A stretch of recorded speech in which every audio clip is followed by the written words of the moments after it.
Episode 9 की starting में हम देखते हैं कि सूची कंप्यूटर में मिडोरी के बारे में सर्च करता है, लेकिन वो फिर से मिडोरी के बारे में भूल जाता है। इसलिए वो गुस्से से अपना सर बुक सेल में पटक देता है, जिससे सारे सामान नीचे गिर जाते हैं और उस सामान में वो कैमरा का चिप होता है जिसमें सूची ने मिडोरी की फोटोज ली थी और उस चिप में मिडोरी लिखा होता है, जिससे सूची को मिडोरी के फोटोज दिख जाते हैं और उसे सब याद आ जाता है। फिर सीन चेंज होता है और सेजी और मिडोरी मार्केट करके जा रहे होते हैं। तो सेजी उदास होकर बोलता है, जब तक मुझे पैसे नहीं मिल जाते तब तक हमें टोफू खाना होगा। तो मिडोरी बोलती है, कोई बात नहीं, मैं तुम्हारे लिए अच्छा खाना बना दूंगी। तभी सेजी को लगता है कि कोई उनका पीछा कर रहा है। तो मिडोरी पीछे गुस्से से देखती है तो सूची जल्दी से छुप जाता है, लेकिन उसका कोई फायदा नहीं होता क्योंकि सेजी उसे देख चुका है। तो सेजी दौड़ते हुए सूची के पास आता है और बोलता है, ये बास्टर्ड, तुम ये क्या कर रहे हो? हाँ। फिर वो सब कोई पार्क में बैठे होते हैं। तो सूची बोलता है, मुझे अब सब कुछ याद आ गया है और ये भी याद आ गया है कि मिडोरी और मैं फ्रेंड्स हैं। तो सेजी बोलता है, वाह बहुत अच्छा। तो सूची बोलता है, हाँ तुम्हें भी ऐसा ही लगता है ना? तो सेजी उस पर चिल्ला के बोलता है, चुप हो जा, ये बिल्कुल भी अच्छा नहीं है, समझ गए?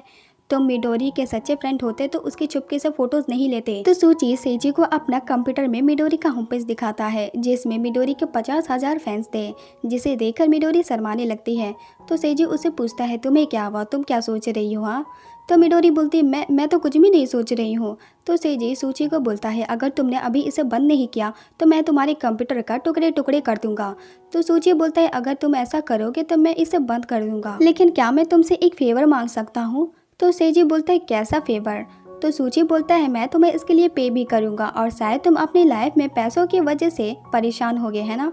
तो सेजी गुस्से से सूची को बोलता है, ये बात तुम्हें कैसे पता? क्या तुम हमारी रोज जासूसी करते थे? तो सूची बोलता है, मैं तुम्हें कैश में पे करूंगा। जिसे सुनकर वो दोनों शॉक्ड हो जाते हैं और उसकी बात मान जाते हैं। फिर सूची उन दोनों को कॉमिक स्टोर ले जाता है जहां बहुत सारे लोग होते हैं, जिसे देखकर सेजी बोलता है, तुम मुझे ऐसी जगह लाकर मुझसे क्या हेल्प मांगना चाहते हो? तो सूची सेजी को अपना छोटा सा स्टोर दिखाता है जिसमें मिडोरी के जैसे दिखने वाले पपेट्स होते हैं। तो सूची बोलता है, तो मुझे इन सबको सेल करने में मेरी हेल्प करो। ये सुनकर सेजी उसे एक लात मारता है और बोलता है, तुम मुझे ऐसी बकवास चीज के लिए यहाँ लेके आए हो? तो सूची बोलता है, तुमको मैंने मिडोरी का होम पेज दिखाया था ना कि वो कितना पॉपुलर था, इसलिए मैंने सोचा कि इसे प्रोडक्ट बनाकर सेल किया जाए। ये बोलकर वो सेजी को वो प्रोडक्ट दिखाता है कि देखो ये कितना कूल है, तुम इसे अपने हाथ में रख के ऐसे पपेट ड्रामा करके दिखाओगे तो कितना अच्छा लगेगा। और इस पपेट में मसाज फंक्शन भी है, इससे शोल्डर को भी आराम मिलता है। लेकिन सेजी मना कर देता है। तो सूची बोलता है, मैं तो सोच रहा था कि तुम्हारी सेलिंग और मिडोरी के मॉडलिंग के मैं तुम्हें प्रॉफिट में से 0.5% देता। जिसे सुनकर सेजी मान जाता है और सेल करने लग जाता है, लेकिन वो इतना धीरे धीरे बोलता है कि कोई उसके स्टोर में आता ही नहीं है। तो मिडोरी बोलती है, मैं लोगों को बुलाती हूँ। तो सेजी बोलता है, तुम पागल हो क्या, तुम्हारे बारे में सब जान जाएंगे। तो सूची बोलता है, ये तो बहुत अच्छा आइडिया है। इसलिए मिडोरी सारे कस्टमर को बुलाती है और बहुत सारे लोग आ भी जाते हैं मिडोरी डॉल खरीदने के लिए और धीरे धीरे करके सारे डॉल बिक जाते हैं, लेकिन फिर उनका स्टॉक खत्म हो जाता है, इसलिए सब लोग सैड हो जाते हैं। तभी सेजी मिडोरी को बोलता है, मैं तो बहुत थक गया हूँ। इसलिए मिडोरी सेजी को कॉफ़ी पिलाती है, जैसे सब सेजी की तरफ देखने लगते हैं। तो सेजी बोलता है, तुम लोग मुझे ऐसे क्यों देख रहे हो? तो एक आदमी बोलता है, क्या तुम अपनी डॉल मुझे बेचोगे? तो सूची बोलता है, हम इसे नहीं बेच सकते हैं क्योंकि ये ओरिजिनल है। तो एक आदमी बोलता है, ये ओरिजिनल वाला मुझे दे दो, मैं तुम्हें 20,000 यन दूंगा। तो बाकी सभी मिडोरी की कीमत लगाने लगते हैं कि मैं उसे ज़्यादा दूंगा, जिससे मिडोरी सैड हो जाती है। तो सेजी सूची को बोलता है, तुम कुछ करते क्यों नहीं? हाँ। तो सूची बोलता है, तुम्हें बताओ कि मैं क्या करूं? तभी मसामी बोलता है, मैं इसके 500,000 दूंगा, जिसे सब लोग शॉक्ड हो जाते हैं और बोलती है, अरे ये तो मसामी है, ये मूवी में विलन लोगों को मारता है, लेकिन ये एक्टर यहाँ क्या कर रहा है? फिर मसामी सेजी को बोलता है, मैंने ये नीलामी जीती है, इसलिए मुझे वो दे दो। लेकिन सेजी मिडोरी को प्रोटेक्ट करता है और बोलता है, बंद करो अपनी ये बकवास, अपने आप ये सौदा मत करो, ये मेरे लिए बहुत अनमोल है, इसलिए मैं इसे बेचना नहीं चाहता, चाहे तो मुझे जितने भी पैसे दे दो। जिसे मिडोरी खुश होकर बोलती है, सेजी कौन, क्या तुम सच में मेरे बारे में ऐसा सोचते हो? तो सेजी बोलते हैं, अरे पागल, अभी ये टाइम नहीं है ये बारे में सोचने का। और उन दोनों का प्यार देखकर सब ताली बजाने लगते हैं कि तुम दोनों सच में इस शॉप के सबसे अच्छे मॉडल हो, इसलिए हम सब साथ में एक फ़ोटो लेंगे। जिसे सब खुशी से डांस करने लग जाते हैं। फिर वो सब फ़ोटो क्लिक करवाते हैं, लेकिन सेजी बोलता है, मुझे तुम सबके साथ फ़ोटो नहीं लेनी है। लेकिन मसामी ज़बरदस्ती करके उसके साथ फ़ोटो लेता है। फिर सीन चेंज होता है और सेजी शॉपिंग में बहुत सारे खाने का सामान लेता है। तो मिडोरी बोलती है, अब बस भी करो, कुछ पैसे बचा कर रखो। तो सेजी बोलता है कोई बात नहीं, हमें सूची की वजह से काफी पैसे मिल गए हैं। तभी सेजी को लगता है कि फिर से कोई उन्हें देख रहा है, इसलिए सेजी इधर उधर देखता है। तभी सूची भूत जैसा फेस बनाकर सेजी के सामने आता है, जिससे सेजी डर जाता है। फिर सेजी उसे पूछता है अब तुम किस बारे में मुझसे बात करने आए हो। तो सूची बोलता है मुझे किसी से प्यार हो गया है, जिससे वो दोनों शॉक्ड हो जाते हैं। तो मिडोरी पूछती है वो एक डॉल तो नहीं है ना। तो सूची बोलता है नहीं, वो एक इंसान है। तो सेजी खुश होकर बोलता है तब तो अच्छा है, कम से कम तुम उन डॉल से दूर तो रहोगे। तो सूची बोलता है मुझे पहली बार ये फीलिंग आई है, मेरा दिल जोरों से धड़क रहा है, तो अब मैं क्या करूं। तो सेजी बोलता है उसे अपने प्यार का इजहार करो और अपने तरफ से पूरा बेस्ट देना, मैं चलता हूँ। तो सूची सेजी को पकड़कर बोलता है मैं डॉल के बारे में तो सब कुछ जानता हूँ, लेकिन एक असली लड़की के बारे में मैं कुछ नहीं जानता, और तुम्हें तो इस मामले में बहुत एक्सपीरियंस होगा, है ना। तो सेजी अपने मन में सोचता है हाँ 20 लड़कियों ने मुझे रिजेक्ट कर दिया, मेरे पास बहुत अच्छा एक्सपीरियंस है। लेकिन वो सूची को बोलता है तुम अपने तरफ से सब कुछ अच्छा करना, ओके बाय। तो सूची बोलता है ऐसा मत बोलो, एक तुम ही हो जिसे मैं ये बात बोल सकता हूँ।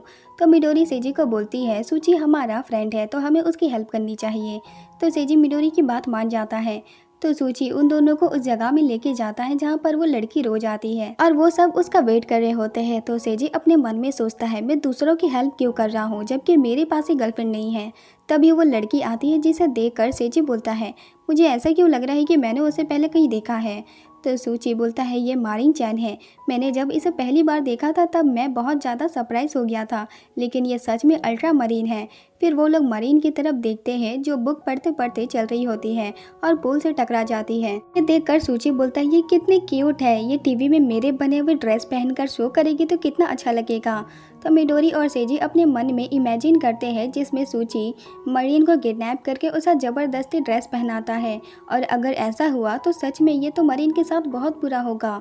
तो मिडोरी बोलती है ये तो बुरा हुआ, हमें उसे ऐसा करने से रोकना चाहिए। इसलिए सेजी सोचने लगता है कि अब क्या करे। तो सूची सेजी के सामने आके बोलता है अब तो मुझे बताओ कि मैं उसे लव कॉन्फेस कैसे करूं। तो सेजी अपना दिमाग लगाता है और सूची को बोलता है तुम्हारे कपड़े ऐसे हैं कि वो तुम्हें रिजेक्ट कर देगी। जिसे सुनकर सूची बोलता है तो अब मैं क्या करूं। तो सेजी उसे बोलता है मैं तुम्हें बताऊंगा कि कैसे ड्रेस पहनना है। फिर सेजी सूची को बहुत अजीब सा गुंडा जैसा ड्रेस पहना देता है और सूची को मारिन चैन के पास भेज देता है। तो सेजी अपने मन में इमेजिन करता है कि सूची मारिन चैन के पास ऐसा बनकर जाएगा तो मारिन चैन डर जाएगी, लेकिन रियल में मारिन चैन सूची को बोलती है तुम तो बहुत क्यूट दिख रहे हो, जिसे सेजी बहुत ज़्यादा शॉक्ड हो जाता है। तो मिडोरी बोलती है सेजी प्लीज़ कुछ करो। तो सेजी अपना दूसरा प्लान यूज़ करता है जिसमें वो खुद एक गुंडा बनकर सूची और मरीन के पास जाता है और सूची को बोलता है तुम्हारे पास तो सच में एक क्यूट गर्लफ्रेंड है, इसे मुझे दे दो वरना मैं तुम्हें मार दूंगा, यहाँ से भाग जाओ, समझ गए, नहीं तो कल सुबह की न्यूज़ में तुम्हारे मरने की खबर आएगी। जिसे सूची बहुत ज़्यादा डर जाता है, लेकिन वो फिर भी मारिन चैन को प्रोटेक्ट करता है और फाइट करने के लिए रेडी हो जाता है, जिसे मिडोरी और सेजी दोनों शॉक्ड हो जाते हैं। तो मिडोरी सेजी को बोलती है हम सूची के बारे में कितना गलत सोच रहे थे। तो सेजी बोलता है वो तो है, सूची सच में कल से बहुत ज़्यादा अलग दिख रहा है, इसलिए अब मुझे उसे हारना पड़ेगा ताकि वो उस लड़की के सामने हीरो बन सके। लेकिन तभी मारिन चैन सेजी को एक जोरदार लात मारती है जिससे सेजी हवा में उड़ जाता है। फिर मारिन चैन सेजी के पास आके उसे धमकी देती है और बोलती है यहाँ से भाग जाओ, समझ गए। ये बोलकर मारिन चैन फिर से शरीफ लड़की बन जाती है और सूची की तरफ देखकर स्माइल करती है, जिससे सूची बहुत ज़्यादा शॉक्ड हो जाता है और बोलता है तुम मेरी मारिन चैन नहीं हो। ये बोलकर वो वहाँ से भाग जाता है। तो मारिन चैन भी सूची के पीछे भागने लगती है उसे रोकने के लिए। फिर सीन चेंज होता है और मिडोरी अपनी डायरी में सूची के बारे में लिखती है कि सूची आज बहुत अलग बिहेव कर रहा था, लोग बदल जाते हैं, इसलिए मैं तो सेजी कोन को पसंद करती हूँ, क्योंकि चाहे कुछ भी हो जाए सेजी बदलता नहीं है, इसलिए मेरे लिए सेजी कोन नंबर 1 है। और फ्रेंड्स, इसी के साथ हमारा ये एपिसोड 9 की एंडिंग होती है। मिलते हैं नेक्स्ट पार्ट में। चैनल को सब्सक्राइब जरूर करना और कमेंट करके बताना कि आपको कौन सा एनिमे के एक्सप्लेनेशन वीडियो चाहिए। तब तक के लिए